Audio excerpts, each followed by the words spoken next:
En ce début du XXIe siècle, le monde change. Il change comme jamais il n'a changé. Le monde évolue de plus en plus rapidement, et de moins en moins de gens, y compris parmi nos dirigeants et nos décideurs, ne comprennent son fonctionnement dans sa globalité. Une majorité de gens pourtant proclamés experts dans tel ou tel domaine n'ont pas de vision d'ensemble et sont totalement dépassés ou corrompus. Dans ce monde nouveau, le nouvel ordre mondial, les riches sont de plus en plus riches. Et les pauvres, de plus en plus pauvres et de plus en plus serviles. La planète est de plus en plus polluée, et de plus en plus ignorée, par l'émergence de l'individualisme dans ce monde, sans scrupules. En parallèle, et relié aux grands défis du XXIe siècle, partout sur la planète, surgissent des challenges, au regard de la nature, mais aussi, sociaux et humains, qui sont complexes et sans précédent. Des conflits armés, pénurie des ressources et des énergies, manque d'éducation, malnutrition, non-respect des femmes et des enfants, terrorisme, épidémie, corruption, pauvreté. Ne sont que quelques-uns des grands défis sociaux que devra résoudre l'humanité en ce début de XXIe siècle. Le tout sur fond d'une explosion démographique sans précédent et une corruption à tous les étages de la civilisation. Pour beaucoup, le monde est insupportable et dangereux, le rendant inacceptable. Et il le sera malheureusement de plus en plus, particulièrement grâce à moi, mais j'y suis obligé, on verra cela plus tard. La violence rôde partout. La délinquance, petite ou grande, explose. Les guerres idéologiques se rallument. Les sécessions se multiplient et les différences sont alimentées par la haine, au lieu de se nourrir les unes des autres. Ils s'opposent de plus en plus souvent, organisés par les personnes les plus sombres de notre histoire humaine, touchant l'humanité toute entière. Chaque jour qui passe, les États et les institutions censées protéger les plus faibles perdent un peu plus de leur pouvoir. Au profit des intérêts de ces personnes.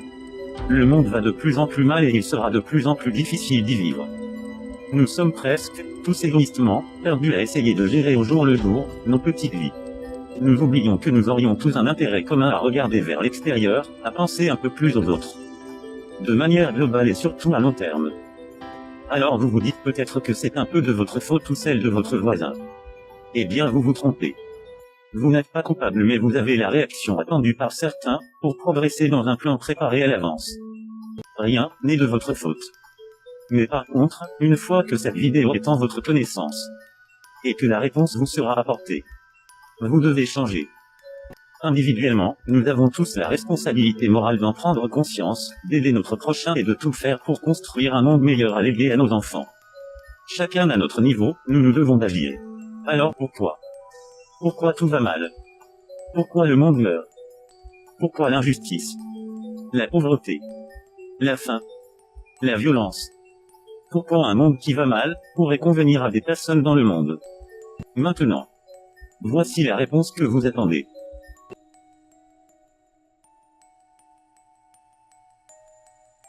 What happened on 9/11 is a phony, and we've never learned the truth about 9/11.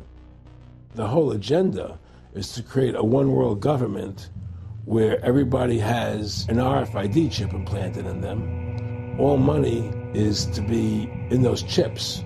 And this is given me straight from Rockefeller himself. This is what they want to accomplish. Aaron, what do you think women's liberation was about?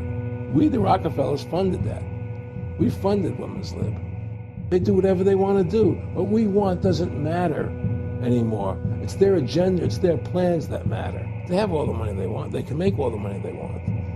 They have a machine that can make all the money. It's not about money. It's about control. It's about their vision of how they want to see the world. You hear George Bush saying democracy means freedom. No. Democracy equals New World Order. I believe God put me on this earth to be the best person I could be, and put everybody on this earth to be the best they can be. You have to stand up for what's right in life. And unless you do that, you're nothing.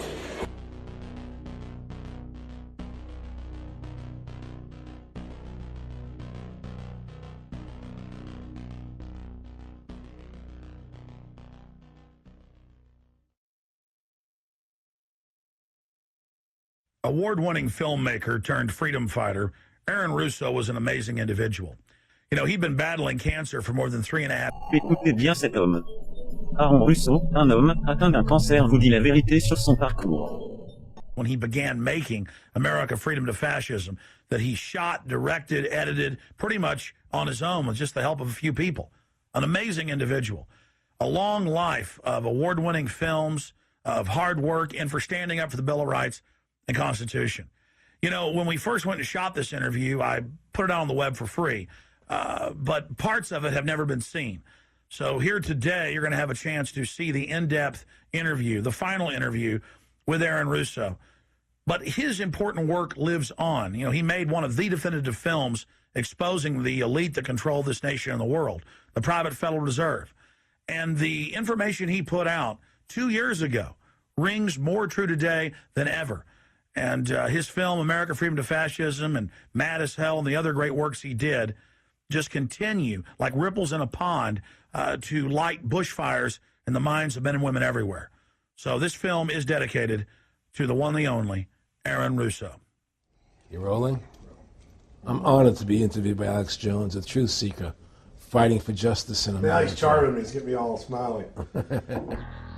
Aaron, when did you start to think something was wrong in the world, or start to find out about the whole banking cartel and the Federal Reserve System, the New World Order? Well, that was a progression of events. I've always been a very independent person, always believed in individuality, and that we were put on this earth to be unique individuals to fulfill our God-given potential, and that the only way to fulfill your potential is to be free, to find out who you are, and to make your errors, to make mistakes. And as I grew up, I began to realize more and more the government was inhibiting me in things that I wanted to do. And what happened, I was very successful in the ladies' lingerie business. I worked for my dad. He had a small undergarment business. And I created the first ladies' bikini panties back in 1963, actually. And then I opened up a nightclub in Chicago called the Electric Theater that opened up the day Martin Luther King was assassinated. Wow. All right, and so the city of Chicago was in flames the day my club opened, and nobody came out to the club. And well, what happened was that that was the year of the Democratic Convention in Chicago in '68. And so my club became a hangout for the hippies, you know, and because they wanted to go to Chicago and protest what was going on. And I was having a concert at my club one night to raise money, and the police raided the nightclub, my club, for no reason at all.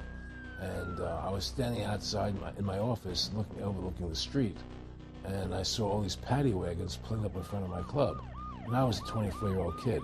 You know, I had no experience at all, really. So what are these paddy wagons doing here? And then I saw all these cops getting out of the paddy wagons coming into my club. I said, oh my God, they're raiding me. And so I ran down to the stage, and I got on the stage, and I stopped the band from playing. And I said to the people in the audience, we're being raided, you know, so sit down on the floor, cooperate, and pull out your identification and cooperate with the police. And as I said that, two of the cops from behind threw me onto the floor and grabbed me and started dragging me out of the club. I'm going, you know, victory, victory, you know, I'm playing it for all it was worth at the time. I was a kid. And then I saw the fire department there, and the fire department was dumping garbage cans, the garbage all over the floor. And I thought to myself, well, why are they doing that? You know, very quickly as they were dragging me out. And I didn't quite understand it. So they threw me into the paddy wagon. As I got into the paddy wagon, one of the cops grabbed my testicles from behind and squeezed. And I went into the paddy wagon in gigantic pain. And the next person that came into the paddy wagon, the cop, as he was stepping in, the cops took the billy club, smashed him on the head with it, and just split his skull, you know, for no reason. I mean, there was nothing wrong. So that was kind of your awakening. That was my awakening. Like, what is going on? I thought this was America. So I initially blamed it on Chicago and made a daily thing. It was Chicago. And anyway, it was the headlines of the newspapers the next day. You know, there was my picture in the newspapers, the headlines, Electric Theater short-circuited, it was raided.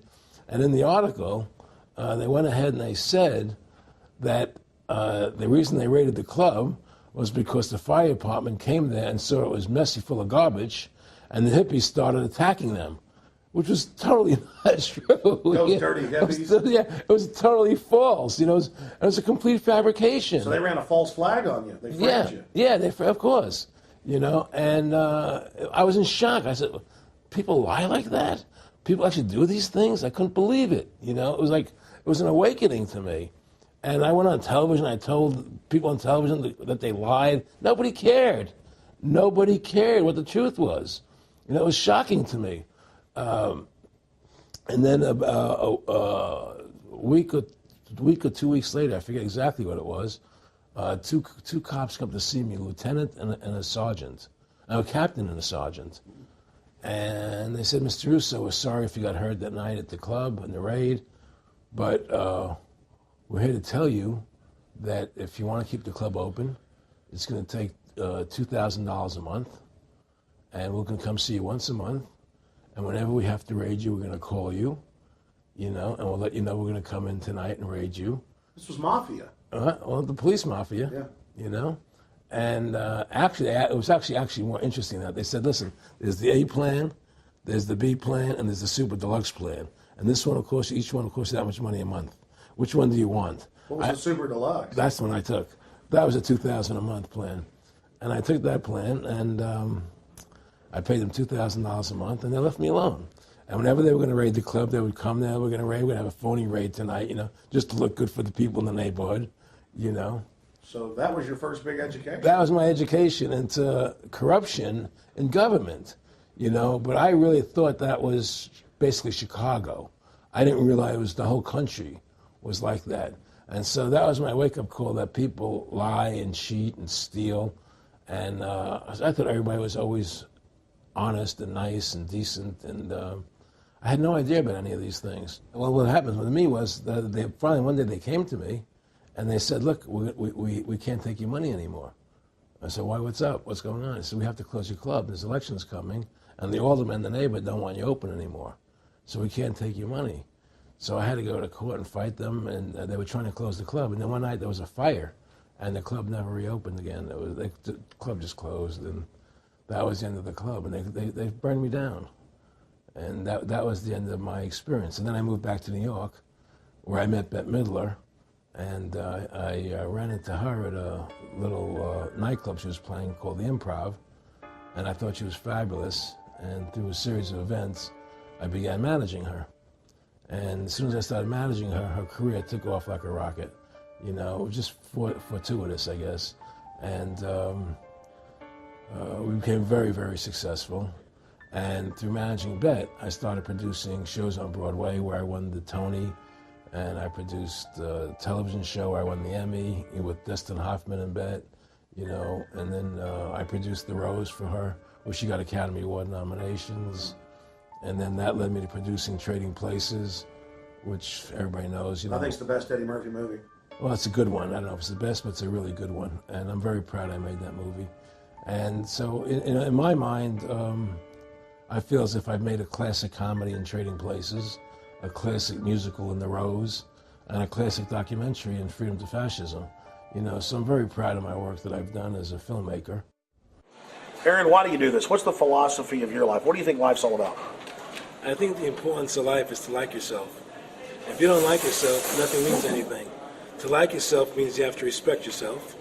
To respect yourself means you have to take actions that you respect if somebody else did them. And what's the point of living if you don't like who you are? You can have all the money in the world, and if you look in the mirror and you don't like what you see there, what's the point of it? So to me, the most important thing is that I like who I am, and that I take actions that I would respect if somebody else did them. That you live a life of character, honesty, truthfulness. And I believe that a person has the ability to mold their character like a sculptor can mold a piece of clay. You know, there's no saying their leopard never changes in spots. I don't believe that. I believe people have the total ability to mold their character into what they choose to be in their life, what their ideals are. And that's what I try to do with my life. I am not the same person today as I was 30 years ago. I've changed a lot because I wanted to be something better than what I was before. And my philosophy is that you have to like yourself, you have to be a decent person with character and integrity and honor. And that's what's important.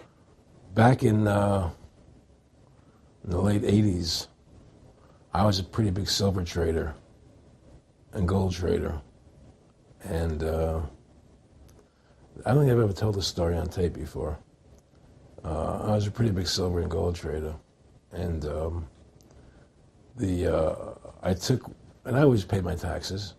and I took what was a legal tax deduction on my silver trades. And a few years later, I think it was 88 or 89 or something, the IRS claimed that what I did, and other people did as well, was now illegal. We couldn't do it anymore. But they made it retroactive. I said, what do you mean retroactive? It was legal then. I did what was legal.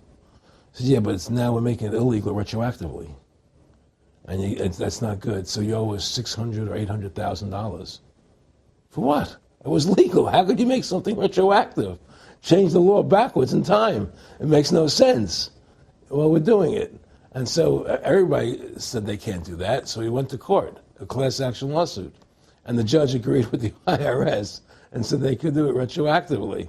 And that's when I knew that there was something wrong in America with the IRS and the system here, you know. Aaron, you were telling me this story last night, and before you even finished saying, in the late 80s, the tax law, I said retroactive.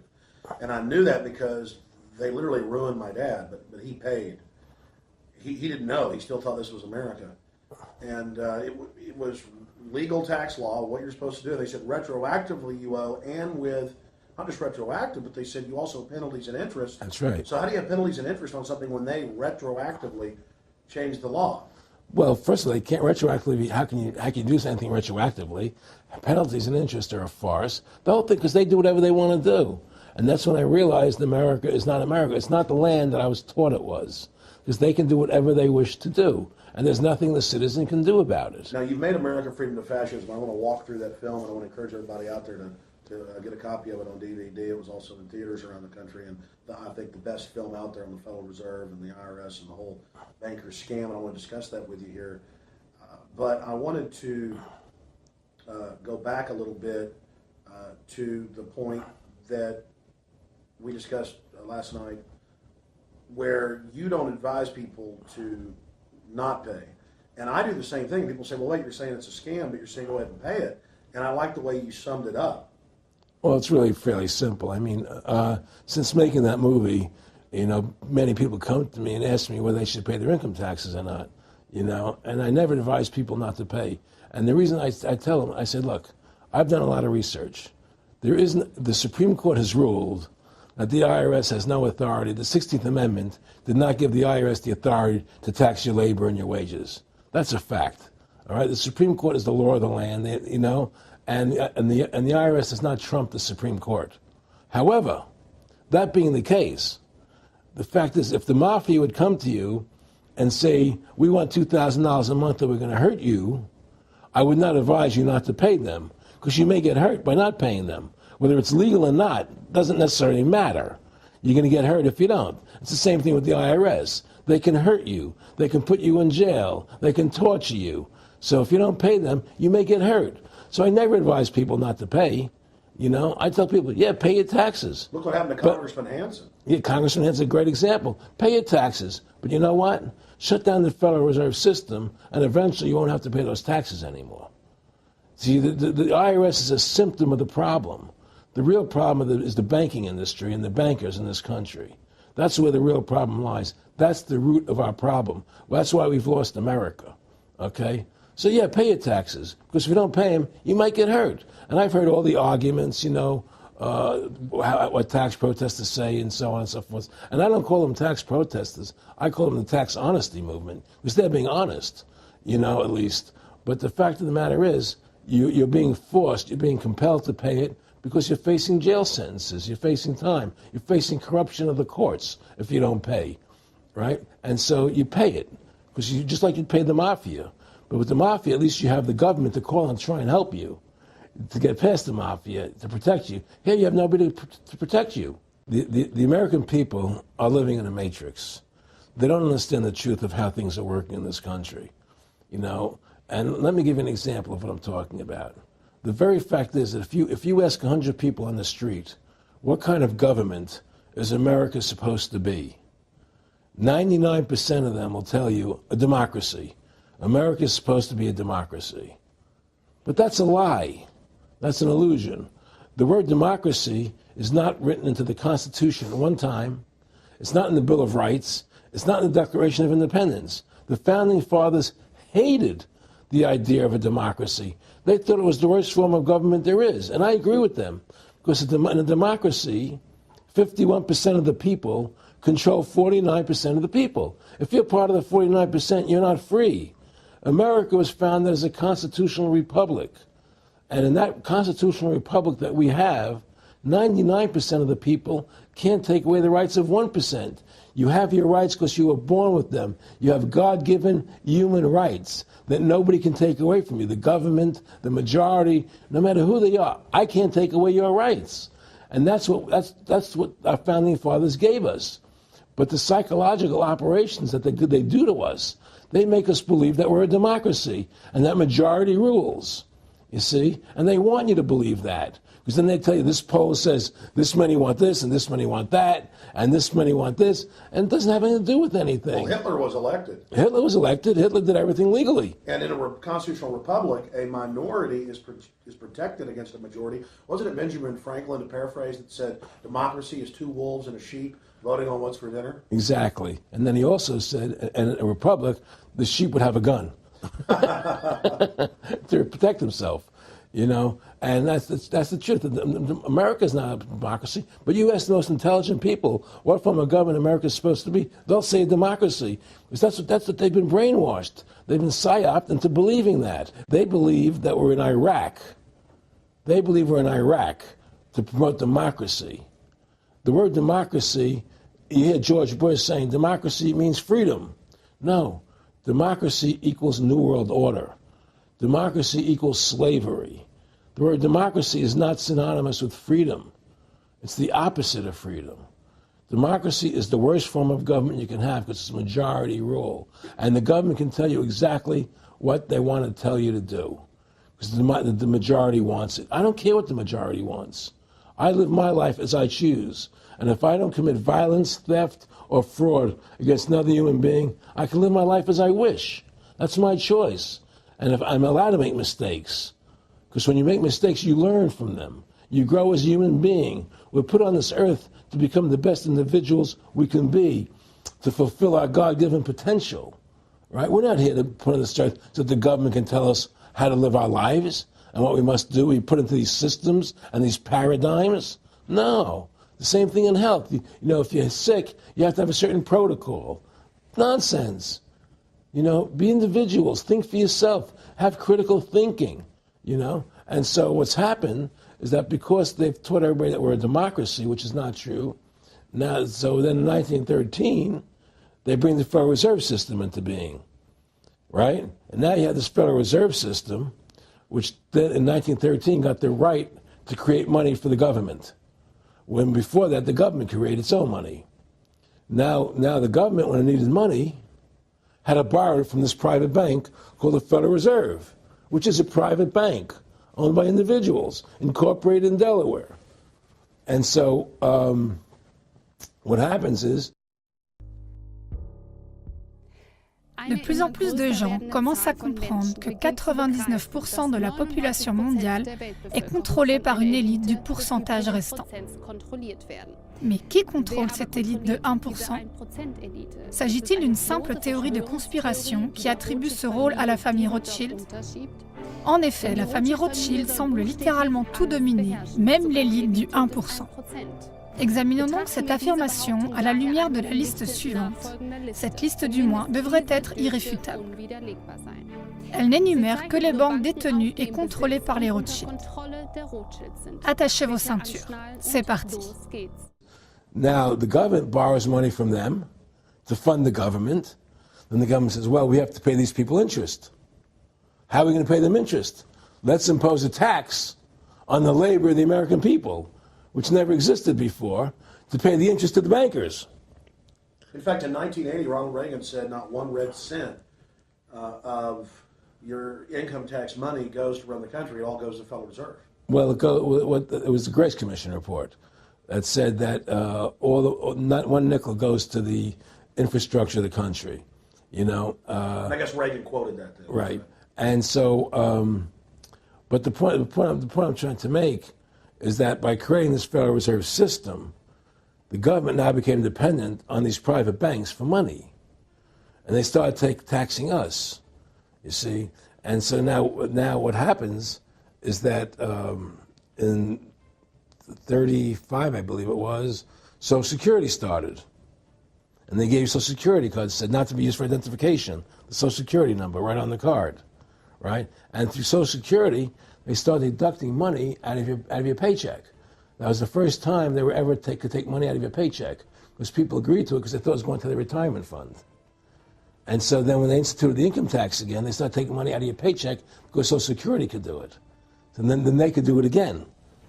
You see what I'm saying? And so now they've even taken control of the tax payment itself. I mean, literally like you're a slave, they're taking it right there when you make it. Exactly. They don't even trust the public enough to send them a check. You know? Right. So they take it out automatically because they know people aren't going to want to pay it. So what's happened is that through the implementation of the Federal Reserve System, the government has become vested in these bankers, and they get their money from the bankers.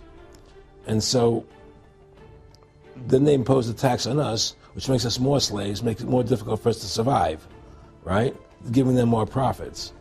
And now what's happened is that through the Federal Reserve System, the bankers have pretty much taken control of our government. It doesn't matter Republican and Democrat anymore, because they're both the same.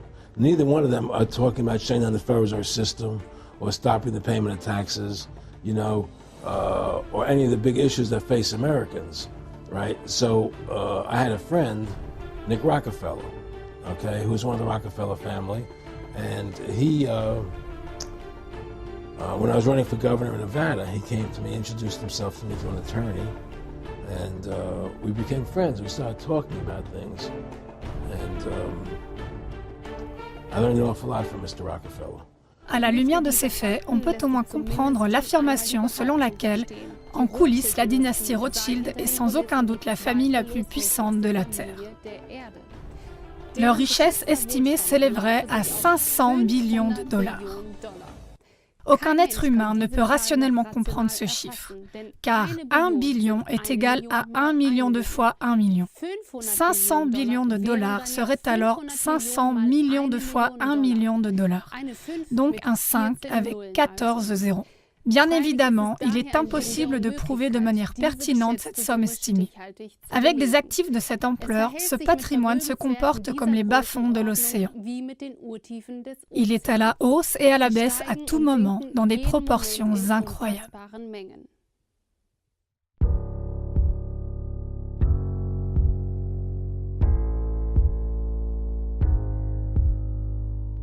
La Federal Reserve Bank et l'Internal Revenue Service, IRS. Le fait que la US Federal Reserve Bank soit dans des mains privées est pratiquement inconnu du grand public. De même, le grand public ignore que la Fed se trouve sur un terrain qui lui appartient et qu'elle est protégée par les lois américaines. Cette société privée imprime l'argent pour le gouvernement américain, qui lui verse des intérêts pour cette faveur. La Fed est à son tour contrôlée par les dynasties Rothschild, Rockefeller et Morgan. L'ensemble des États-Unis est donc endetté envers la Fed. En outre, la plupart des personnes vivant aux États-Unis n'ont aucune idée que l'Internal Revenue Service, IRS, est une autorité étrangère. Plus précisément, l'IRS est une société étrangère privée du Fonds monétaire international, FMI, et elle est l'armée privée de la Federal Reserve Bank, Fed. Son objectif principal est de garantir que les Américains payent leurs impôts et soient tous de bons petits esclaves. En 1835, le président américain Andrew Jackson a déclaré son mépris pour les banquiers internationaux. « Vous êtes une fosse pleine de serpents et de voleurs. J'ai décidé de vous exterminer. Par Dieu Tout-Puissant, je vais vous exterminer. » Si seulement les gens comprenaient l'injustice abominable de notre système monétaire et bancaire, nous aurions une révolution avant demain matin. Il s'en est suivi une tentative ratée d'attentat contre le président Jackson. Jackson avait dit à son vice-président, Martin Van Buren, « La banque, M. Van Buren, essaie de me tuer. »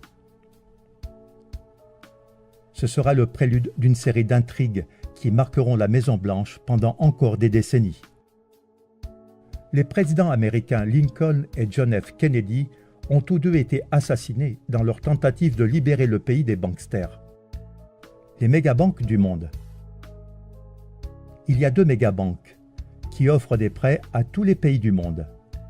La Banque mondiale et le FMI. La première est détenue conjointement par les plus grandes familles de banquiers du monde, les Rothschild en tête, tandis que la seconde est entièrement détenue par les Rothschild.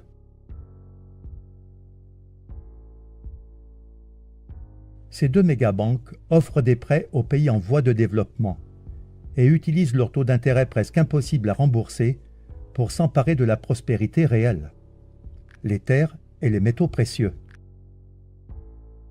Mais ce n'est pas tout. Une partie importante de leur plan est aussi d'exploiter les ressources naturelles d'un pays, comme le pétrole ou le gaz, avec l'aide des sociétés qui leur appartiennent en secret, de les raffiner et de les revendre au même pays, en générant d'énormes profits. Mais pour que ces entreprises puissent fonctionner de manière optimale, elles ont besoin d'une infrastructure solide, qui manque généralement dans les pays dits en développement. Ainsi, les banksters, qui offrent eux-mêmes des prêts presque impossibles à rembourser, s'assurent à l'avance que la majeure partie de l'argent soit investie, vous l'avez deviné, dans des infrastructures. Ces négociations sont menées par des tueurs économiques qui réussissent en payant à ceux qui peuvent vendre leurs terres une jolie rétribution, c'est-à-dire un pot de vin, ou sinon en les menaçant de mort. Pour plus d'informations à ce sujet, on peut lire le livre Bekenntnisse eines Ökonomie-Hitman, en français Les aveux d'un tueur économique. L'une des banques qui contrôle tout, la Banque des règlements internationaux, BRI, dont le siège est à Bâle, est manifestement contrôlée par les Rothschild, et son surnom est la Tour de Bâle. Le vrai pouvoir des Rothschild va bien au-delà de l'empire bancaire.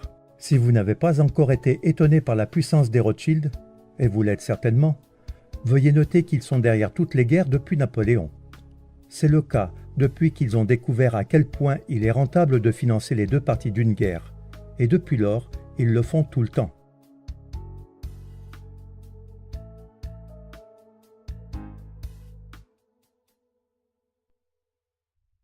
En 1849, Gutle Schnapper, épouse de Mayer Amschel Rothschild, « Si mes fils ne voulaient pas de guerre, il n'y en aurait pas. »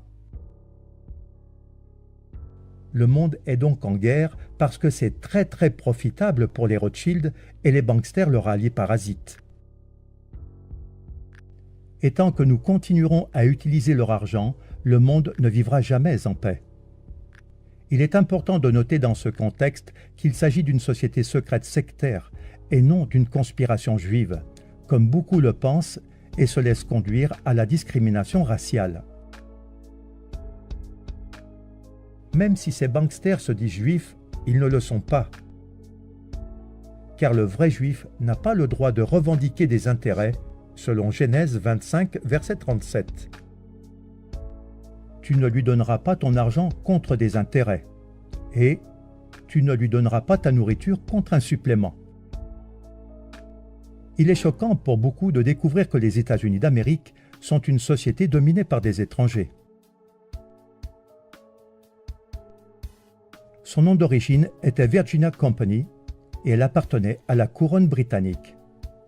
Cependant, il ne faut pas confondre la couronne britannique avec la reine, qui n'a en grande partie que des pouvoirs cérémoniels. La couronne britannique a transféré la société au Vatican, qui lui a restitué les droits d'exploitation. Les présidents américains sont devenus directeurs généraux et leur rôle est de collecter des fonds pour la couronne britannique et le Vatican, qui perçoivent leur part des bénéfices chaque année. La couronne britannique gouverne secrètement le monde à partir d'un État indépendant et souverain de 2,9 km², connu sous le nom de City of London. Cette autre couronne est constituée d'un comité de 12 banques dirigées par la Banque d'Angleterre. Devinez qui contrôle la Banque d'Angleterre? Oui, exact, les Rothschild. En 1815, Nathan Mayer Rothschild fit la déclaration suivante. Je ne me préoccupe pas de savoir quelle marionnette est placée sur le trône d'Angleterre, le royaume où le soleil ne se couche jamais. L'homme qui contrôle la masse monétaire britannique contrôle l'Empire britannique. Et je contrôle la masse monétaire britannique. Ce n'est donc pas une simple théorie de conspiration, mais la maison Rothschild se trouve en fait au sommet de la pyramide du pouvoir. Si l'on fait des recherches approfondies, on découvre qu'ils sont le cerveau du nouvel ordre mondial et qu'ils dominent complètement d'un agenda mondial. Ils sont derrière l'Union européenne et l'euro, et ils sont derrière l'idée de l'Union nord-américaine et de la monnaie améro. Ils contrôlent tous les services secrets du monde, et leur armée privée est l'OTAN.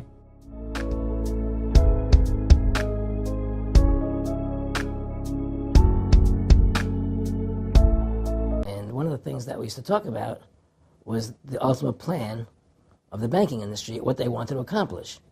And the goals of the banking industry, not just the Federal Reserve System, but the private banks in Germany and England, all over Italy, all over the world, they all work together. They're all central banks, and they're all part of the Communist Manifesto. You know, central banking is one of the major planks of the Communist Manifesto. We talk about America being a capitalistic country, but yet at the same time we have a central bank that plans everything for us, right? And the graduated income tax is another plank of the Communist Manifesto, right? So right there you have two major planks of the Communist Manifesto that have been brought in because of the Federal Reserve System, okay? So the ultimate goal that these people have in mind is the goal to create a one-world government run by the banking industry, run by the bankers, and they're doing it in sections. The European currency, the euro, and the European Constitution is one part of it.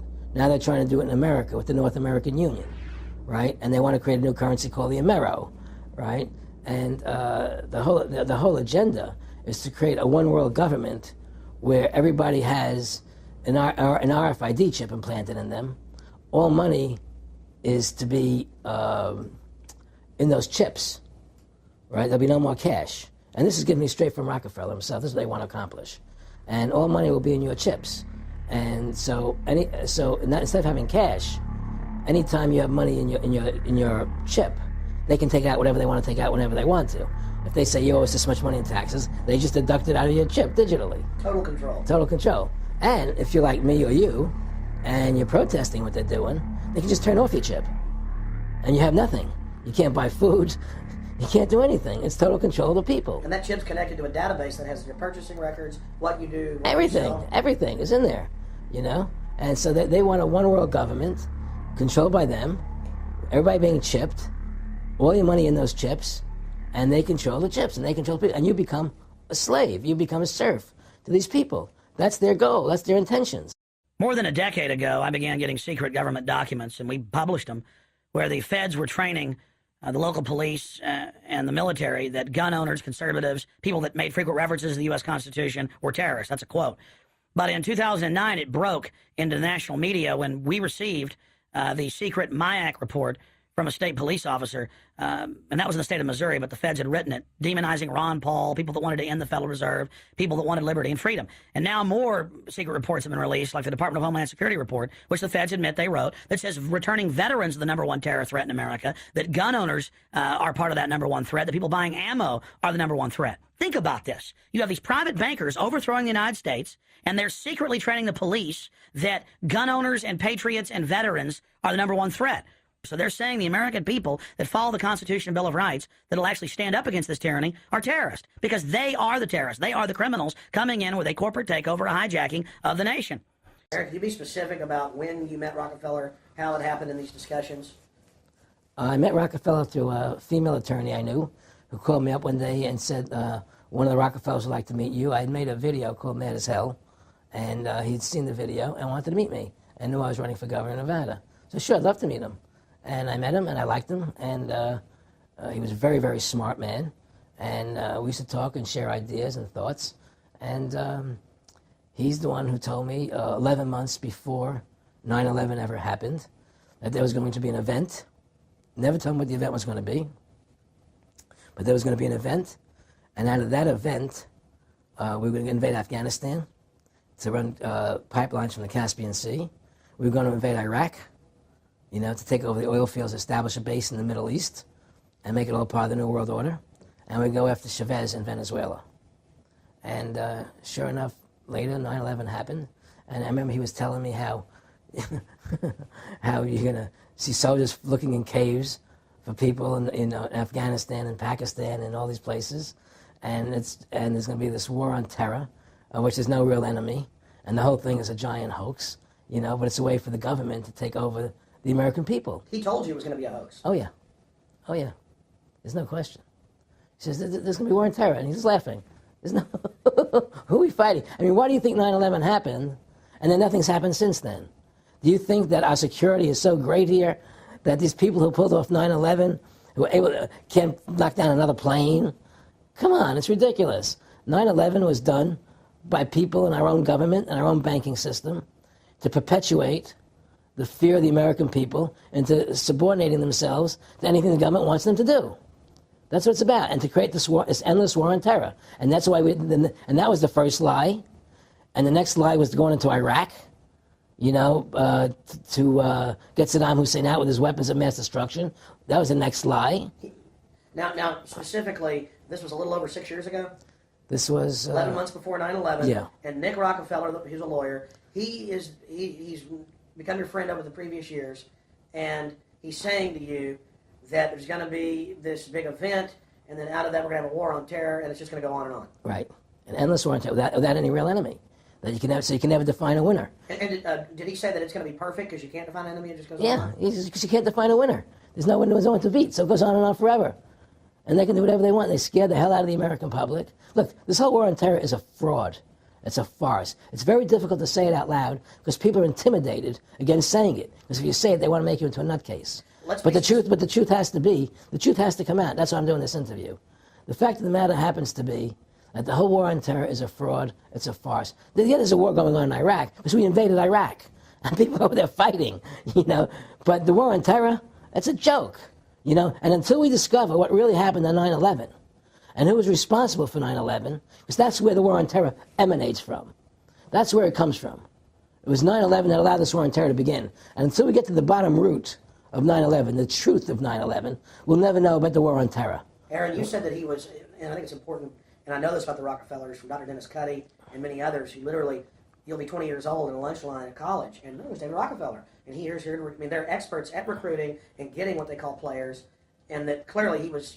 I want to make it specific and just get you to reiterate what you said last night about you got 30% of the vote. You were having an effect. You made mad as hell. They knew that you'd started the Constitution Party. Yeah. They knew that you were somebody who was taking action and getting things done. You'd already made some big films, had a lot of other successes. Right. So they were trying to recruit you, and didn't it come down to the point of, hey, we are here to recruit you, and don't worry, your chip's going to say, don't mess with us. This guy's don't touch. Yeah, yes, that did happen. I was definitely being recruited, but it's more subtle than that. Well, in your words, just go through the process, and then what he said. Well, what it is remember, we were friends, and we used to come to my house a lot. We'd have dinner, we'd talk, and he'd tell me about business investments, how you get involved in, or they would help me with this business investment or that business investment.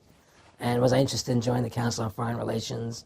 I would have to get a letter to join them, but was I interested in that? And, just stuff, leading you on. And I used to say to him that I never really did that because that wasn't where I was coming from. As much as I like you, Nick, your ways and my ways, we're on the opposite side of the fence. I don't believe in enslaving people, and he would come back with, oh, I do? Or? Well, it would be more like, It's better for them. Well, it's more like, how do I put it? It was like, what do you care about them? What do you care about those people? What difference does it make to you? Take care of your own life. Do the best you can for you and your family. What do the rest of the people mean to you? They don't mean anything to you. They're just serfs. They're just people. It was just a lack of caring, and that's just not who I was. It was just sort of like cold, it was just like cold, and I used to say to him, what's the point of all this? You have all the money in the world you need. You have all the power you need. What's the point? You know, what's the end goal? And he said the end goal is to get everybody chipped, to control the whole society, to have the bankers, the elite people, you know, the bankers and some government controlling the world. And I said, all the people in the Council on Foreign Relations believe this way you do? He said, no. You know, most of them believe they're doing the right thing. A lot of them believe it's better off being socialistic. You know, we have to convince people that socialism is really capitalism. Because America is becoming a socialist country. It's a communist country today. And here we are years later after Aaron Russo points out that this is not a capitalist or free market country, but is really socialist. In fact, here's the cover of Newsweek. We are all socialists now. But this isn't the socialism the public thinks it is, where the government robs from the rich to give to the poor. Actually, it's always the big banks, the elites throughout history that fund socialism. They want to use the middle class's money to basically domesticate the working class and expand the size of government so it can basically, in the end game, eradicate the middle class and have a giant submass of uneducated slaves who have no chance of ever rebelling against the tyranny, and a tiny elite in control of it all. And that is the very nature of this New World Order system. They are using big government to strangle competition, to take control of the people, to break up the family, to basically set up a global plantation or neo-feudalist state. Well, one of the things they told me was that he was at the house one night, and he would talk, and he started laughing. He said, Aaron, what do you think women's liberation was about? And I said, I had pretty conventional thinking about it at that point. I said, I think it's about women having the right to work, getting equal pay with men, just like they won the right to vote, you know? And he started to laugh. He said, you're an idiot. And I said, why am I an idiot? He said, let me tell you what that was about. We, the Rockefellers, funded that. We funded women's lib, you know? And we're the ones who got all over the newspapers and television, the Rockefeller Foundation. He says, and you want to know why? He said, there were two primary reasons. And they were, one reason was, we couldn't tax half the population before women's lib. And the second reason was, now we get the kids in school at an early age. We can indoctrinate the kids how to think. It breaks up their family. The kids start looking at the state as the family, as the school, as the officials, as their family, not as the parents teaching them. And so those are the two primary reasons for women's lib, which I thought up to that point was a noble thing. You know, when I saw their intentions behind it, where they were coming from when they created it, the thought of it, I saw the evil behind what I thought was a noble adventure. Aaron, did you know that Gloria Steinem, in one of her own books, now admits the CIA funded Ms. Magazine? No, I had no idea about that. No, I never heard that. Yeah, we're gonna. CIA funded Ms. Magazine? Funded Ms. Magazine with the stated goal of taxing women and breaking up the family. No kidding. I never heard that. Well, Nick told me. I mean, I know it, but not because I know the CIA was involved in it. Well, Gloria Steinem was proud of it. Oh, the CIA wanted to help women. No kidding. So they funded it, yeah. And of course, it's divide and conquer.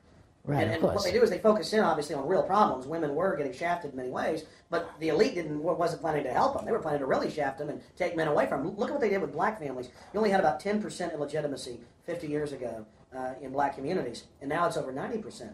And look at welfare. You were going to give you some money, but you can't have a man in the house.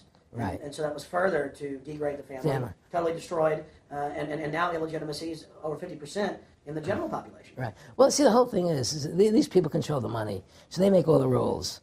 You understand? And they put whatever rules they want into effect. And the truth is, America has really become a socialist, communistic country.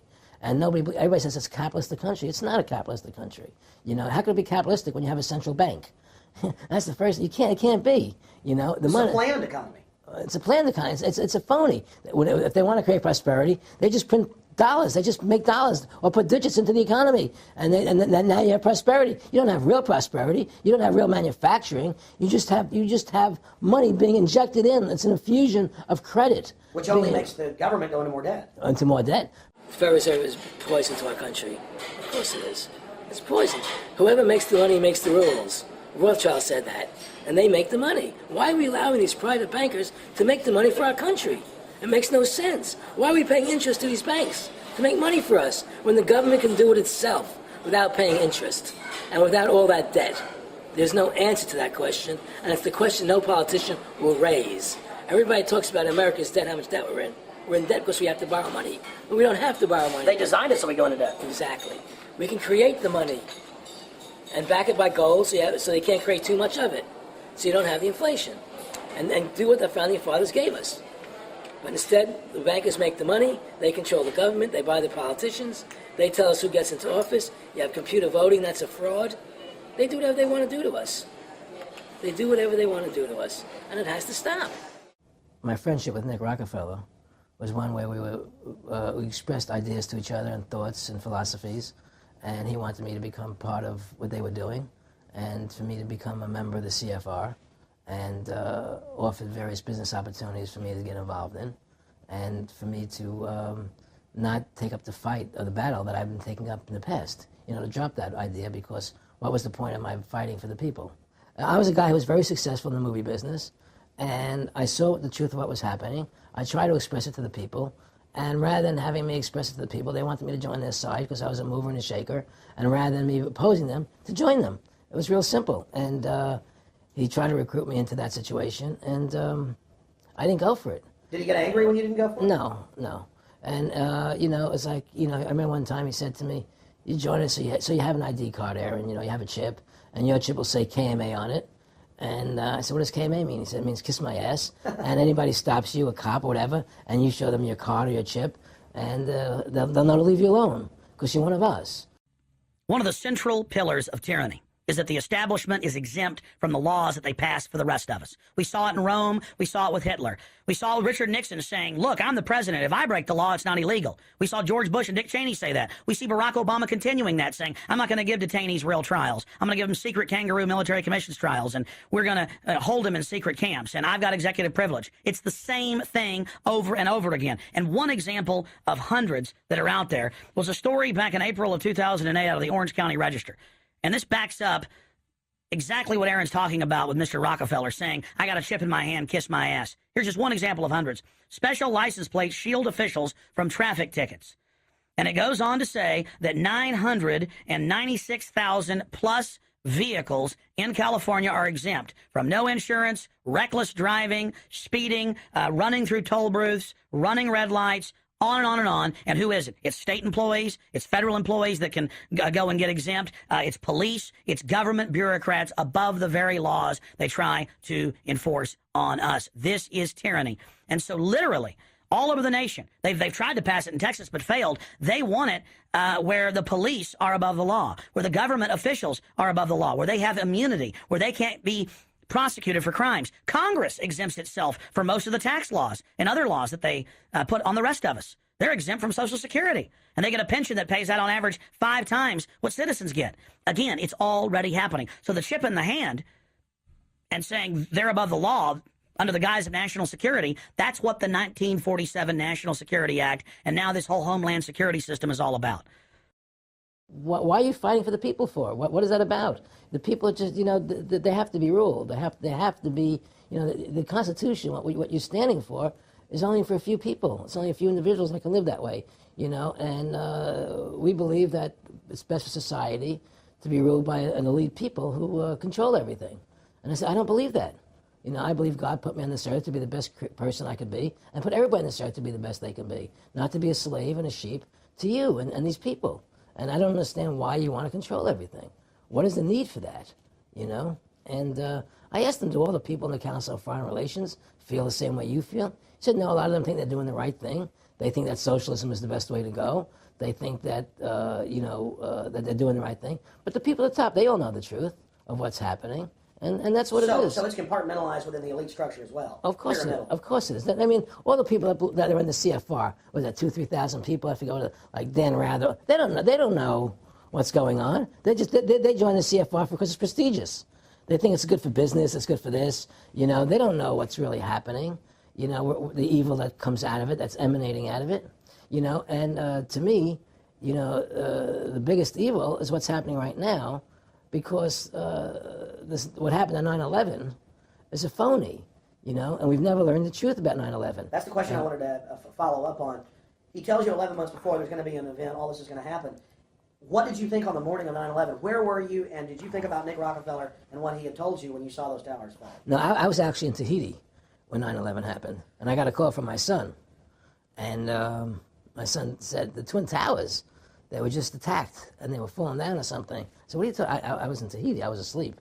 And he He said, yeah, they were hit by a plane, da, da, da, da. And so where I lived, where I was in Tahiti, there was no television. So I had to run around the other side of the island to a hotel where they had, and it was all on television, you know, and that's when I first saw the stuff on TV about it. And I didn't immediately equate it to Nick, you know, but when I realized that we were going to go into Afghanistan, Iraq, and as that developed, I realized what it was.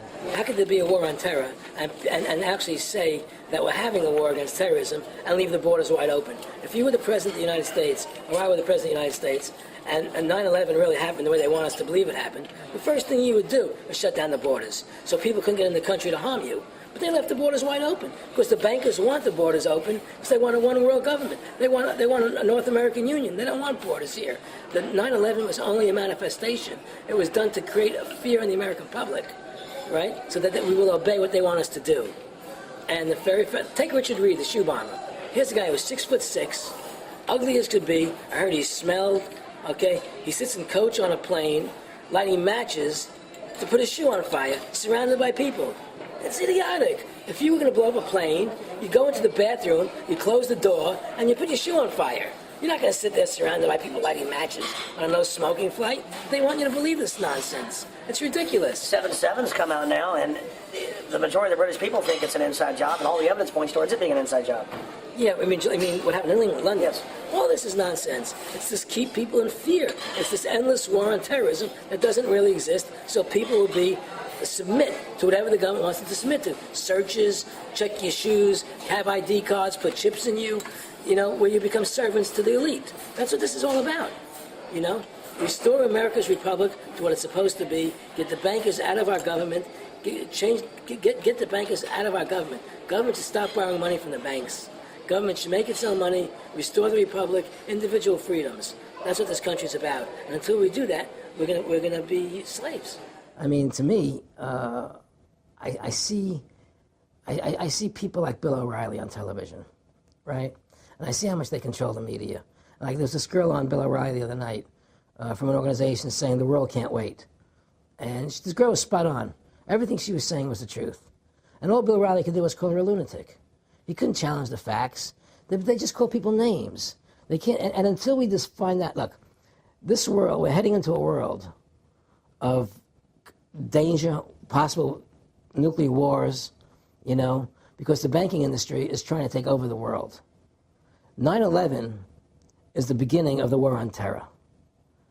That war on terror is leading us into Iraq, which is the next lie. So you had the lie of 9/11, how that happened. Nobody knows how Building 7 came down.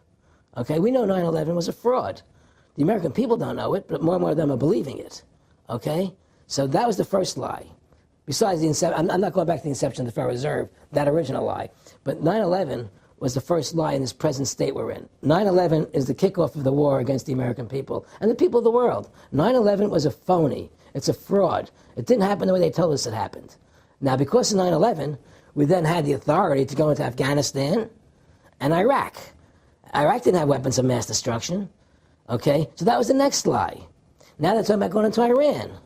Now, how would you feel if you were Iran and you had this big, powerful country, America, go into your next door neighbor, take over their oil fields, right?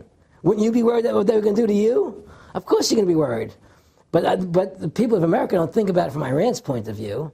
They think about it from our point of view. So now we're going to send more troops into Iraq and keep building up because they want Iraq and the Middle East to become part of the New World Order. And Iraq was using, Saddam wanted to start using euros instead of dollars, right? He was messing up their whole consumption. Iran wants to start using euros instead of dollars. They have. Okay? So I'm saying what they're trying to do is preserve their power. And one lie leads to the next lie, leads to the next lie. And until you get to the root cause of 9/11, which is supposedly the war on terror, we'll never solve our problems here. Should we send more troops into Iraq? Should we not send more troops into Iraq? Well, the fact is that it all goes back to this war on terror. Where did 9/11 come from? That's the root cause of everything.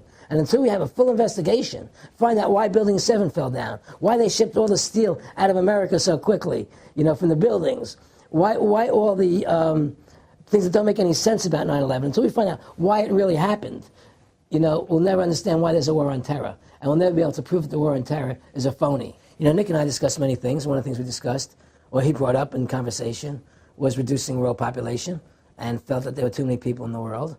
In a way, I agree, there are too many people in the world, but I don't think I have the authority to say who's going to die and who's not going to die, you know. But they felt that they wanted to reduce world population, and he felt that it should be reduced by half. He even mentioned to me once they were having a real problem trying to solve the Israel-Palestinian problem. And he talked to me once about they were playing with the idea of bringing Israel to Arizona, you know, and taking all the people from Israel and giving everybody $1 million and setting up Israel in the state of Arizona. Unbelievable. To end that problem, because that's a problem that they're not in charge of, in a sense. They're not controlling that problem. They're very arrogant. They can do whatever they want to do. We've given these people the authority to create money out of thin air, and through that device, they control everything. And if you want to win the battle to stop that, you have to deny them the ability to create money. It's only because they can make money that they have all this power. They literally have the money machines. They have the money machines. They can print it. They can do whatever they want to do. They own everything. Aaron, we take over pretty quick. If we were the guys that issued the money, everybody had to come give us real assets for the use of this money we just printed up. You know, people.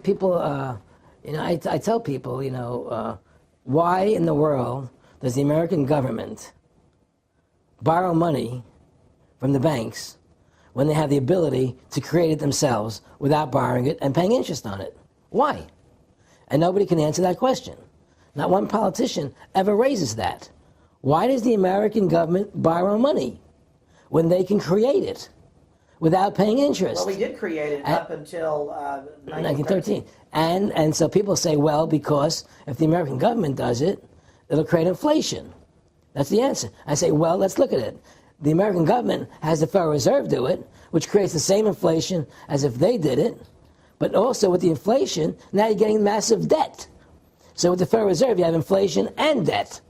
Now, if the American government made the money, backed by gold, which limited the amount they could make, you wouldn't have debt and you wouldn't have inflation. But inflation was only about 50% from the 1780s, I've looked it up, until the late 1800s. And then we have the central banks already trying to cause some panics, which they then used to push the Federal Reserve. And if we look at inflation since 1913 into 2007, it's exponential. In fact, a dollar is worth about 2 pennies to what it was worth in 1913. Federal Reserve Chairman, former Federal Reserve Chairman Alan Greenspan, doubled the money supply from 2000 to 2006. And then Edward Bernanke, the new Fed chief, came in and said he was going to double it again in the next 2 years. And then he said, now I'm going to make the money supply numbers secret. And so now we don't even know. Right. But the evidence is they are just, I mean, in the curve of inflation, it gradually grows. And then suddenly at a point, it goes straight up. And it seems we've It's now... parabolic, yeah. Yeah, parabolic. But the thing is that the only thing I disagree with you on, from early 1800 to 1913, there was no inflation other than during the Civil War.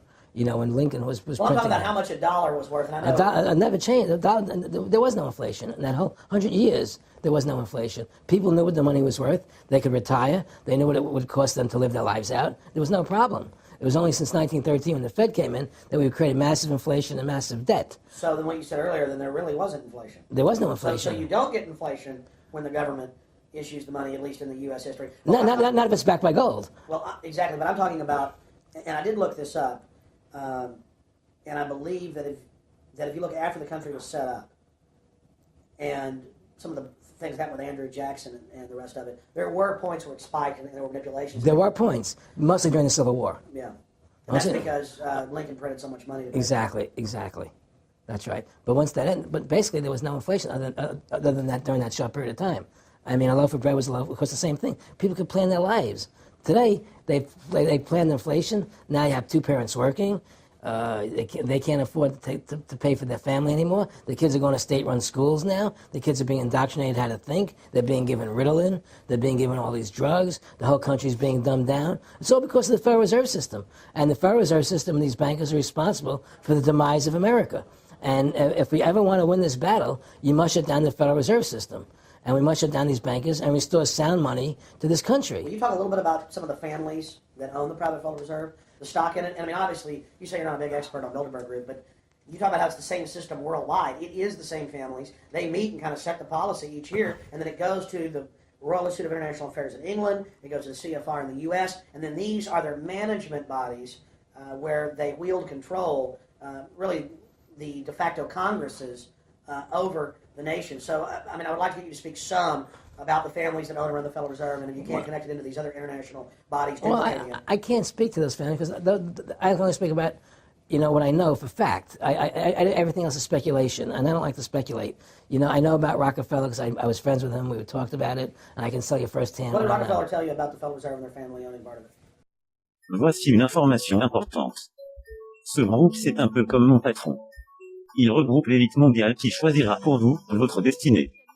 Le G7 se retrouve demain au Canada, au Québec. Un rendez-vous plus secret aura lieu, lui, à Turin, en Italie.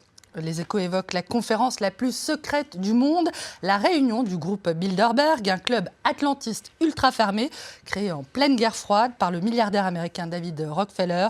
Cette conférence réunit depuis plus de 30 ans les personnalités les plus en vue du monde économique, politique et intellectuel, comme par exemple pour cette année et pour la France, le ministre de l'Éducation Jean-Michel Blanquer, l'ancien Premier ministre Bernard Cazeneuve ou encore la nouvelle directrice générale de l'UNESCO, Audrey Azoulay, des participants qui vont devoir respecter la sacro-sainte règle qui est de ne rien laisser filtrer de leurs échanges.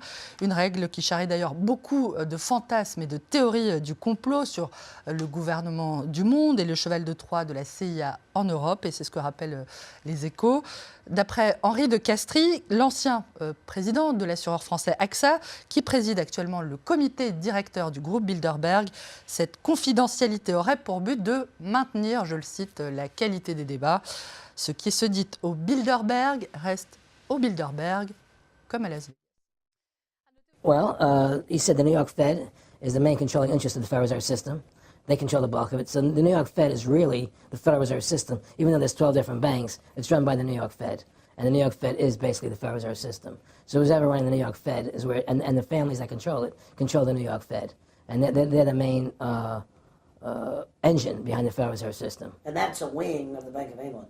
Well, the Bank of England and the Federal Reserve are partners, and the Bank of England is a private bank, and so is the Bundesbank in Germany, and the Bank of all the banks of the G8 countries are all private banks. They're private central banks. And look, what happened in Europe? Didn't Europe vote down the European Constitution? Yes. They're still doing it. Didn't they vote down the euro? They're still doing it.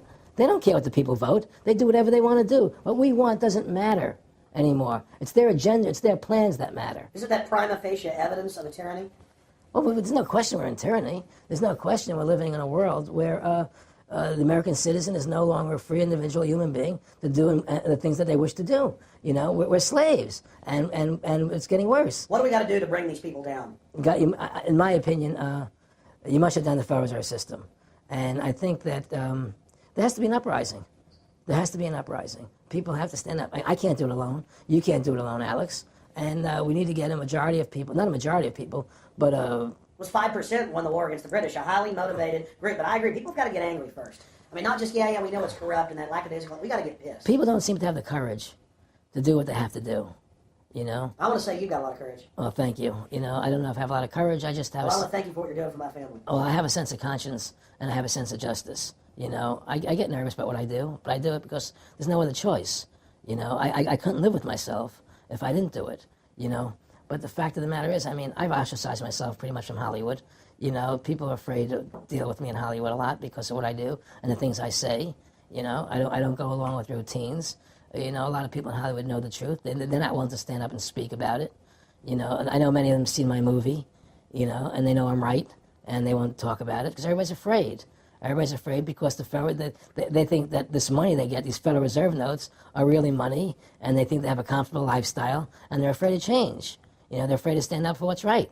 And until people are willing to stand up and have the courage to do what they need to do, it's not going to change. And hopefully, what you're doing, what I'm doing, what other people like us are doing, can affect the change that people will stand up and say, hey, I've had enough. The thing is, we have one advantage. They need us to cooperate. See, if we don't cooperate with them, they can't win. And so they always need our cooperation to go along with their programs. So they try to sell us. Right. They try to sell us. Democracy, this majority says this, believe in this, do that. The war on terror, we got to be scared. They're always trying to do things to sell us that will go along with them. And once we learn not to cooperate with them, then we win the game. And that's the point. Don't cooperate with them. Don't go along with the program anymore. Stop it. join forces. You and I should run for president and vice president and take over this country and bring freedom back to this country. You know, that's what it's takes. Like two people like you and I, statesmen, who believe in freedom, who believe in Thomas Jefferson and the Constitution and the Founding Fathers to make this country whole again. Because right now it's in the grip of the evil ones, you know. And the only way to stop that is for good men to stand up. What's Edmund Burke said? Evil can only thrive when good men do nothing. Yes. Right? We got to do something. That's what it is, you know. Silence is golden, but when it comes to your freedom, it's yellow. You know, we have to stop being scared. We have to stand up and do what's necessary to take back, to stop these bankers, these elite, this government full of lies, congressmen full of liars, you know. People destroying our borders, you know, creating a government. I mean, imagine this. Here you are in America, and they're combining America, Canada, and Mexico into one country, the North American Union, and the American people don't know anything about it. It's not even in the press. They'd rather talk about Rosie O'Donnell and Donald Trump calling each other names than discussing the fact that we're merging into one country. The press doesn't even report it. Or that Paris Hilton doesn't wear underwear. Yeah, Britney Spears. But I mean, who cares? I mean, the fact of the matter happens to be that tells you how controlled the media is. Here you are combining America, Canada, and Mexico into one country, and you don't see it in the press. Unless maybe it's Lou Dobbs. You don't see it in the press. You just don't see it. It should be the top story everywhere. Everywhere, and not worried about it, really. Why? That tells you, there's the evidence that it's controlled. They don't want the American people to know what's going on. That's why they don't protect our borders. That's why we're losing our Constitution, the very document that secures our freedoms. There is a rising tide against them. There is a rising tide, but we have to mobilize. We have to mobilize. And we have to get all the good people in this country to stand together and say, I'm not going to take it anymore. Well, I think if you analyze the situation, and if you realize that since the Federal Reserve has come into being in 1913, illegally, without a constitutional amendment, by bribing a few senators during Christmas vacation, they turned over the most important power that the American government has, the creation and issuance of money, to a private bank. Through that private bank issuing money, they have destroyed this country. They have destroyed the purchasing power of the money in this country. They've created social programs that are destroying this country. Thanks to the work of Aaron Russo and Ron Paul and many others, folks are starting to find out who the real enemy is. Offshore private banking corporations that have engaged in a hostile corporate takeover of the United States and almost every other nation on the planet. And the private Federal Reserve is their beachhead here in the United States. Ron Paul has introduced H.R. 1207 that at time of taping has over 87 sponsors just to audit the private Federal Reserve that arrogantly says it's above all U.S. laws and above all three branches of government and that no law enforcement can investigate them. I mean, how asinine is that? How above the law is that? How ridiculous is that? Everybody else gets audited. Nobody else is above the law but them. This group of plutocrats, this group of polycentric bankers that are setting up this neo-feudal world system. Now, they've taken over our government, but Republicans and Democrats, there's no difference anymore between the two parties. They control both parties. It doesn't matter to them which one wins, because who's ever running for president will be someone they anoint, okay? Whether it's Hillary Clinton or John McCain running for president next year, they're going to be people that are going to do what they want them to do. And the fact of the matter happens to be that you can't win an election unless you have enough money to win. They make sure who gets the money. The most important point is they control both parties. And the public continues to only focus in on the distraction of the left puppet and the right puppet instead of looking at the puppet masters. In fact, more and more of this is coming out. Top Senate Democrats, bankers own the U.S. Congress. Senator Dick Durbin on Chicago radio station last week blurted out an obvious truth about Congress. This is from Salon, that despite being blindly obvious, it is rarely spoken. And, quote, the banks, hard to believe, in a time when we're facing a banking crisis, that many of the banks created are still the most powerful lobby on Capitol Hill, and frankly, they own the place.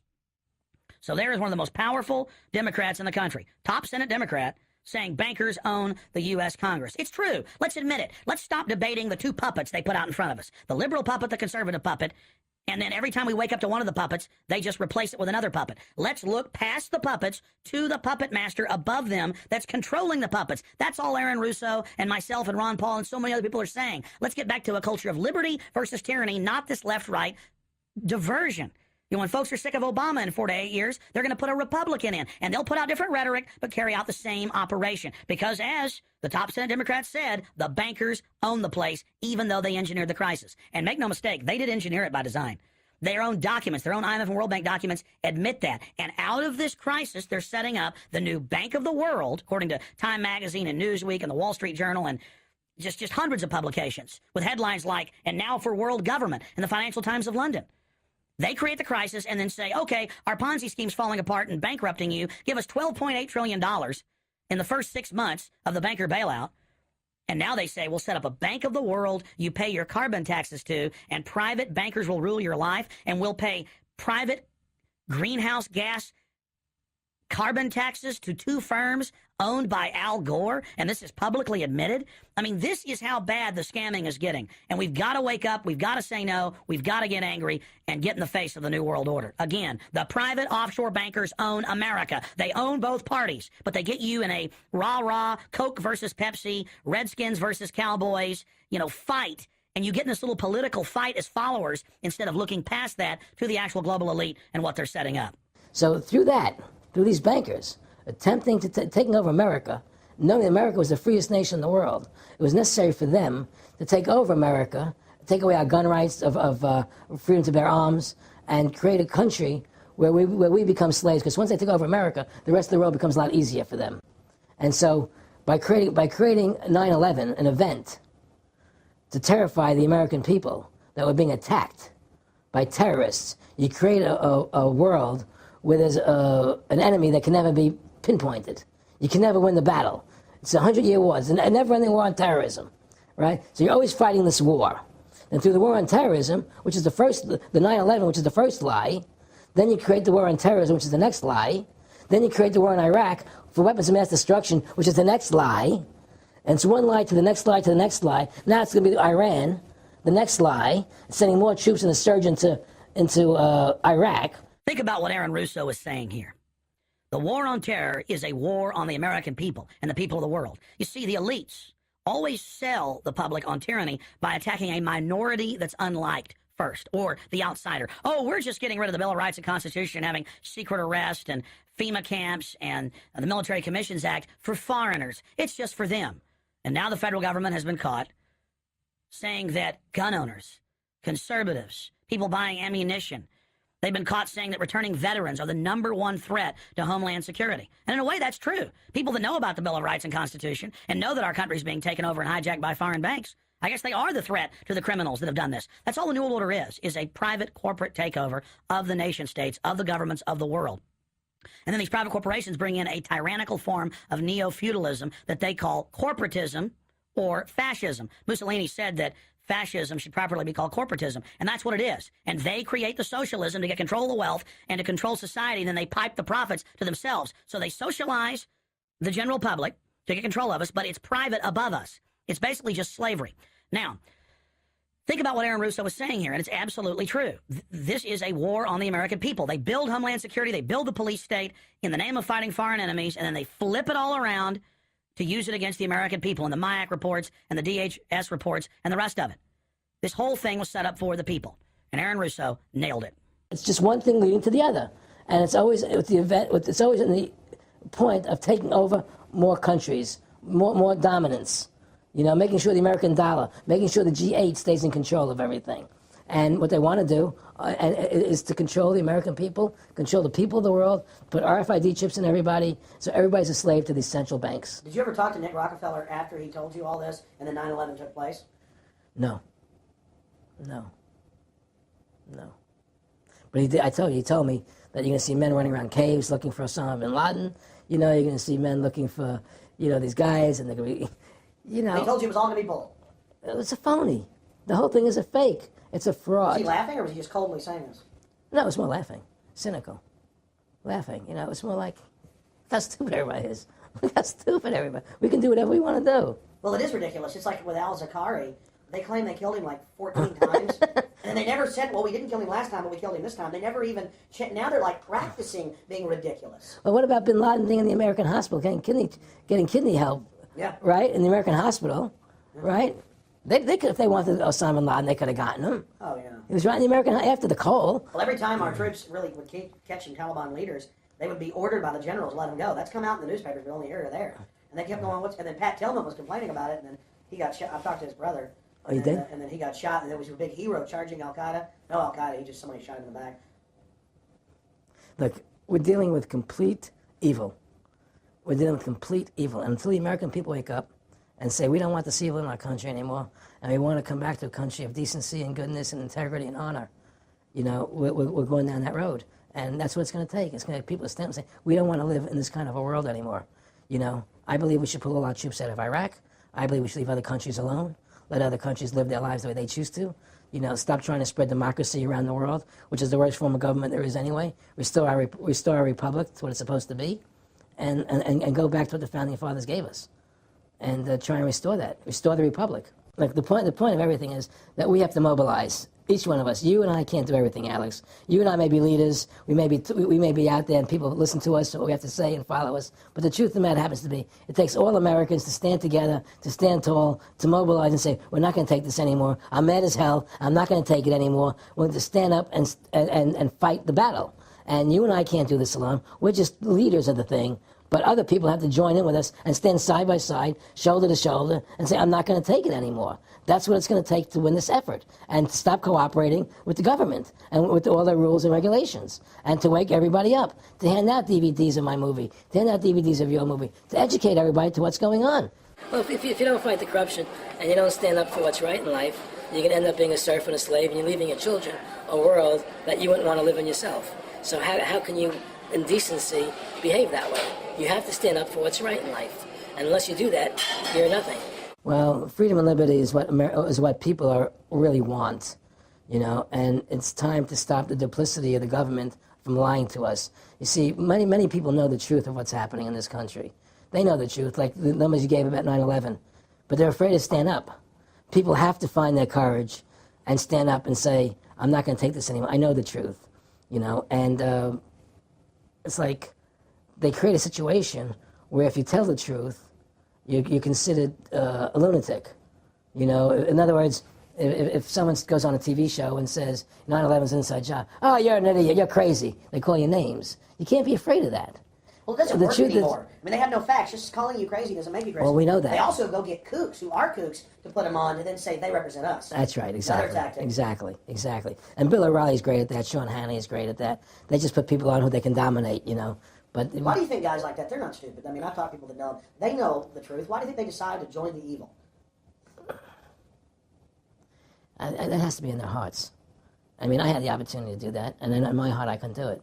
So it has. I mean, how could you or I consciously be involved in something like putting AIDS virus in black Africans' vaccines? I mean, what the hell? I mean, it's like, we're not good guys either. I mean, I don't think I'm like some special perfect person. What the hell's wrong with this elite? I mean, what are they running around doing evil? I mean, they just run around continually doing evil. Well, I think a lot of them think they're doing the right thing. I think a lot of them think they're doing the right thing. Not the top elite, but people within the system, you know. But I think that it's all about, as Nick said to me, it's about control and power. They have all the money they want. They can make all the money they want. They have a machine that can make all the money. It's not about money. It's about control. It's about their vision of how they want to see the world in their eyes. And, you know, you and I believe in individuality, in the person being the dominant thing, the individual being the dominant person.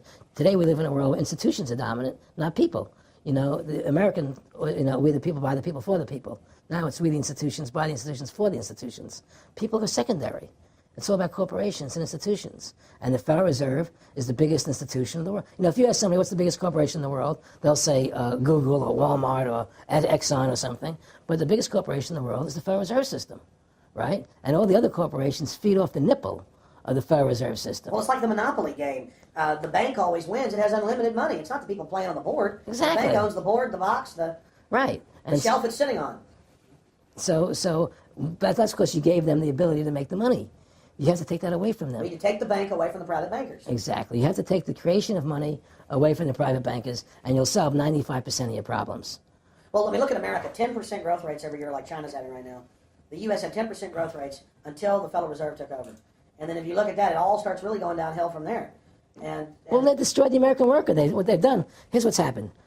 The Federal Reserve has created this massive inflation in America, which means that the American worker has to keep making more money to keep up with the cost of living.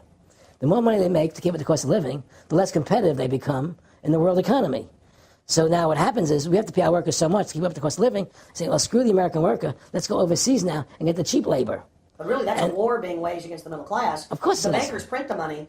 Really, this is a war being waged against the middle class. The bankers print the money. Everything they're doing is about destroying any private pools of wealth or independence. Yeah, but what I'm trying to say is, because of the inflation that they've created, they've now allowed other countries to outcompete us. You see, because other countries don't have to pay as much money as we have to pay here to our workers to survive. Yes. So now we're not competitive anymore. So we've lost our manufacturing base. We've lost our competitive. In the old days, the American worker, you wanted to buy everything American. You wouldn't buy anything from Japan. This was cheap crap. And what does that leave us? It leaves America this military force, and so the elite's giving us a deal. We'll continue to build up your military and give you homeland security jobs, shift your economy over to being the bulldog enforcer of the New World Order. Exactly. And by controlling the economy, they force everybody into that position. That's exactly correct. That's exactly correct. And there's no more manufacturing here. We're a service economy. We do nothing. We provide nothing. We provide nothing to the rest of the world anymore. Well, first of all, Freedom to Fascism is a movie that everybody should see, because we show the fraud of the income tax. We show how judges put people in jail for no reason. We show the corruption of the justice system, and we show how the Federal Reserve came into being and how it's controlling society, and how all the central banks of the world are working together through the Bank of International Settlements in Switzerland, which is the central bank for all the central banks, and how they all work together to create this one world government, the one world order, which is what they're trying to do. So Freedom to Fascism is a movie just to get you a good basic education about how the world is really working. And I really want everybody to see that movie. Critical.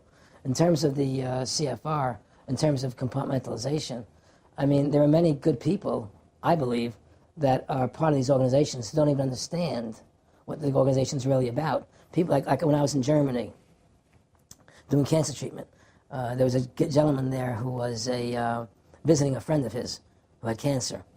And he was a member of the CFR. And we were talking. And I showed him the movie. He said, "Oh my God, I'm going to resign. I had no idea this was what the CFR was about." He had no idea. He was just a nice guy who thought he was in this prestigious organization. Yeah, a lot of it's about getting good people, and so you can watch them. Keep your friends close, your enemies closer. Well, no, that wasn't even that. A lot of people join the CFR because they think it's a prestigious organization. It'll help them in business, make good business contacts. They didn't have an understanding that the CFR is really about world domination, about how they and the Trilateral Commission, the Bilderbergers, all work together, with the banks to control the people. A lot of them don't understand that. They don't see the big picture. Oh, it's CFR, it's a prestigious organization. I'll make this one, I'll make that one. I can do good business deals out of it. It's just business to them. The CFR wants to get the people in there that have influence and power, and so they're part of that. So they're not opposing them, It's like the whole country today is becoming the haves and have-nots. You're getting the very, very wealthy, the middle class is being destroyed, and you're getting the poor people. Isn't this just a slick mafia that took over and uses fancy PR? Well, you can call it mafia, you call it whatever you want, but it's definitely a criminal organization. There's no question about it. But it's a criminal organization that has prestige, that appears to have what's the word I'm looking for? Class, style. It's like, respected. It's respected. People don't look at it as being a criminal organization. That's what a great job they've done. People look at Alan Greenspan as being a hero. The maestro. What do you think happened with him in the late 60s? He wrote a big section, a chapter for Ayn Rand in a book, and he talked about how horrible the Federal Reserve was. We needed a gold standard. Now the bankers are robbing us. And then they literally came in and said, "Oh, and you see somebody who made a deal with Beelzebub." Well, exactly. You make a deal with the devil. I mean, it gave him a chance to be one of the most powerful men on the earth. And it gave him a chance to accomplish things he never thought he would accomplish in his life other than that. And it's very seductive. It's a very attractive perfume. I mean, I was attracted when they came to me and spoke to me about it. I thought about it. I was attracted to it, They asked me if I wanted to open up these nightclubs, open up a chain of Baywatch nightclubs, and we'll do this thing, we'll do that, and we can do this. I mean, all these things were proposed to me, business ventures. But You know what it is? It was your nature, though. It's the way you are. You couldn't take the deal. Well, I can't do that to people. I just can't be in a position where I can do that to other people. I have a conscience, and my conscience would not permit me to do that.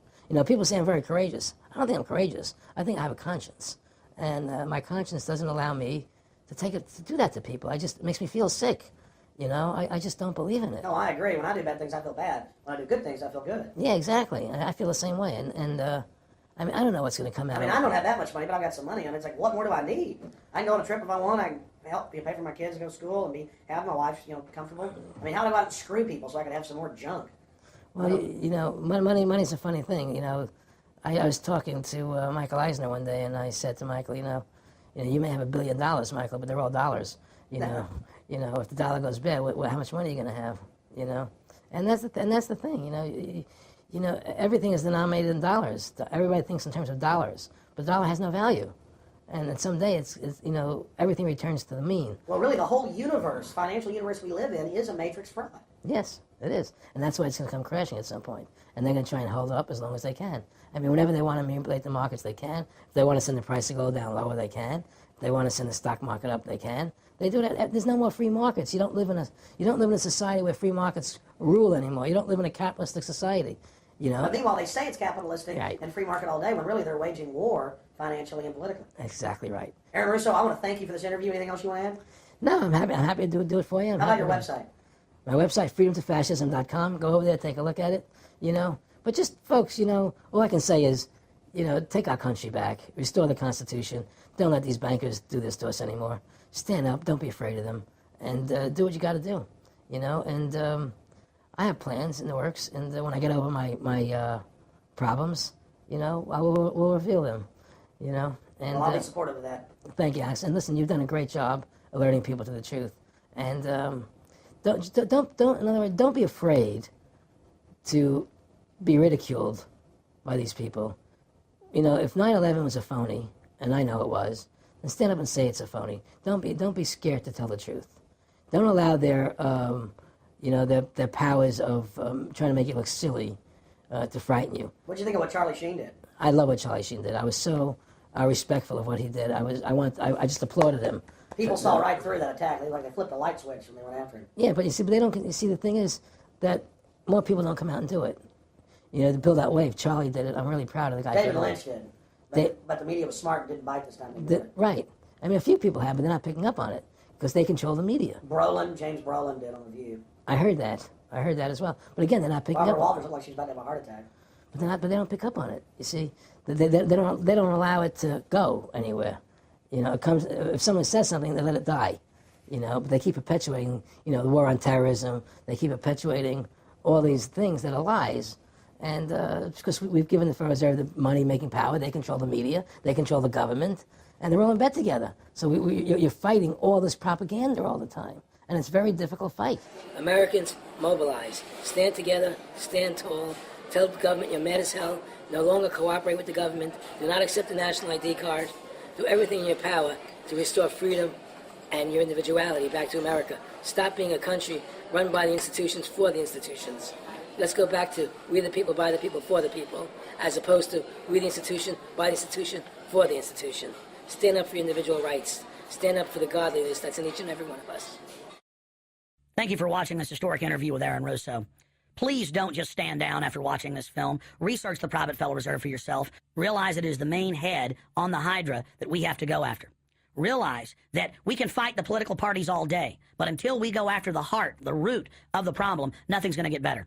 We have this ruling class of private bankers that issue all this fiat currency, and they have committed unbelievable crimes and have the audacity to claim that they're above the law.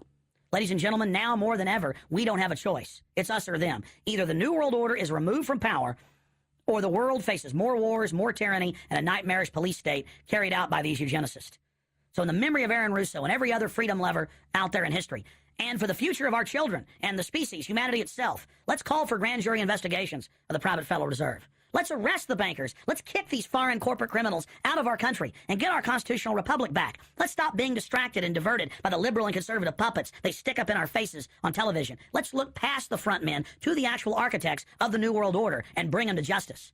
There's no way these arrogant bastards can get away with this if we expose them and speak out against them. And more, it's coming out even in the mainstream media that they are a pack of criminals who are above the law and who have hijacked our nation. But they're only above the law in our minds. We have to expose them as the criminals they are and bring them to justice. Look in the mirror. You are the solution. Take action and join the ranks of folks like Aaron Russo, Ron Paul, and so many others. God bless you all, and thank you for watching this presentation. Now spread the word about the true enemy of the people in the Fed, in the New World Order, in the hegemony of private central bankers.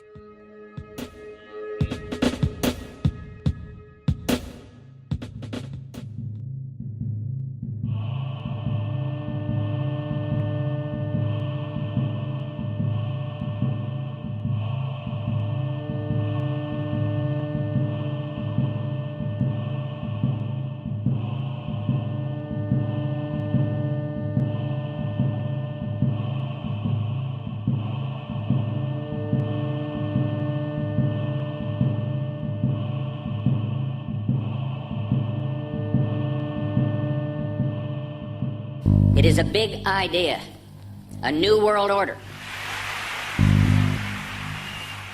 In the near future, Earth is dominated by a powerful world government. It's known as the Bilderberg Group. Could their objective be world domination?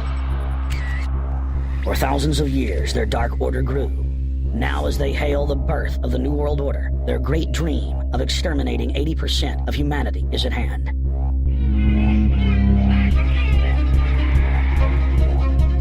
For the first time in history, the elite's plan for world government is blown wide open. You will learn the secret that drives the entire New World Order agenda. Bilderberg is making great progress toward a world government, and only an educated, informed public can stop them in their tracks. Alex, it's Chalabi, eh? For the first time, all the pieces have been put together. The dots have been connected, and the picture is crystal clear. Earth's ruling elite believe they have discovered the fountain of youth. But before they can attain it, 80% of us must die. A psychopathic technocracy is establishing world government so there can be no escape from their plan. The New World Order is the Old World Order. I mean, it's just the names have changed, the appearances have changed. Most people have no idea. They're not after money. They have all the money they need. They're after power. That's their aphrodisiac. I was pulled out of a plane in Munich. They interrogated me 4 hours. Some shots were fired. Need you to move off the property. Their great dream of exterminating 80% of humanity is at hand. In-game, blueprint for global enslavement. You have been warned.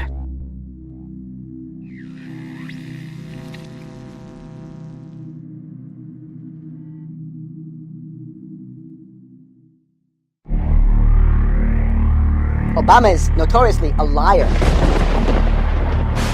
We need to go to where the real architecture of government is, and it's not in a president. Wall Street has hijacked Washington in broad daylight.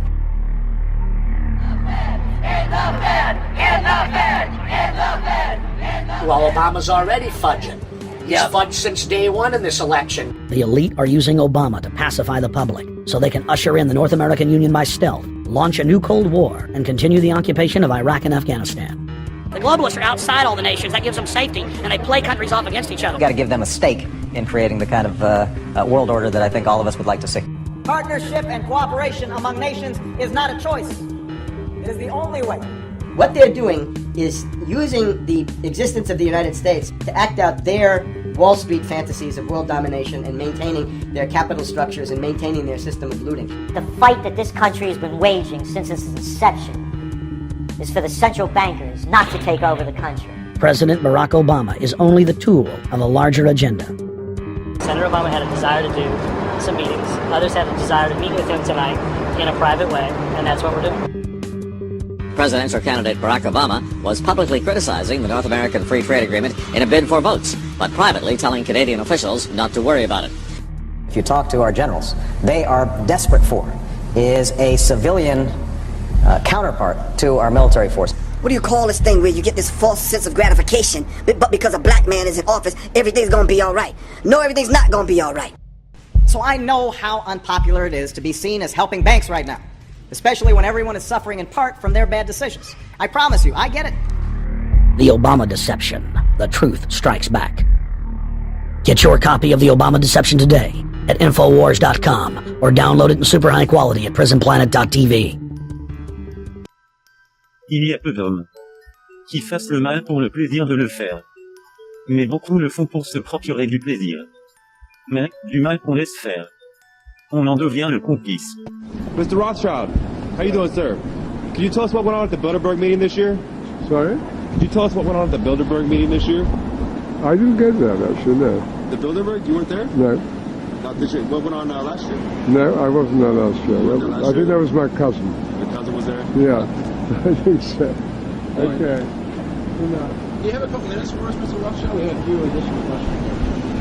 I was asking a question inside of that I was saying that the Federal Reserve is one of these organizations. I know, it's one of these organizations that a lot of people say is the source of inhumane products all across the world because it's a private thing that was started by your family. No, it's completely untrue. I was asked that earlier.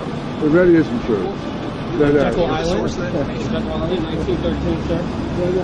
But sir, just one thing, we could go on about how your family committed all these acts against society, but we just want to let you know the New World Order has no legitimacy, and that we as a people are not afraid, and we are waking up to the robber barons and the big banksters who are looting this economy with the Federal Reserve.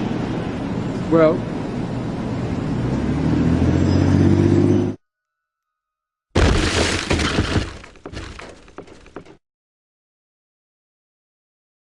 we just want to let you know the New World Order has no legitimacy, and that we as a people are not afraid, and we are waking up to the robber barons and the big banksters who are looting this economy with the Federal Reserve. Well, the Rothschilds family did start the federal, they divided Europe first, took over Europe, the Napoleon. Don't exaggerate. No comment on that, sir? Si vous voulez plus de vérité en vidéo, n'oubliez pas de liker la page, au mieux de vous abonner.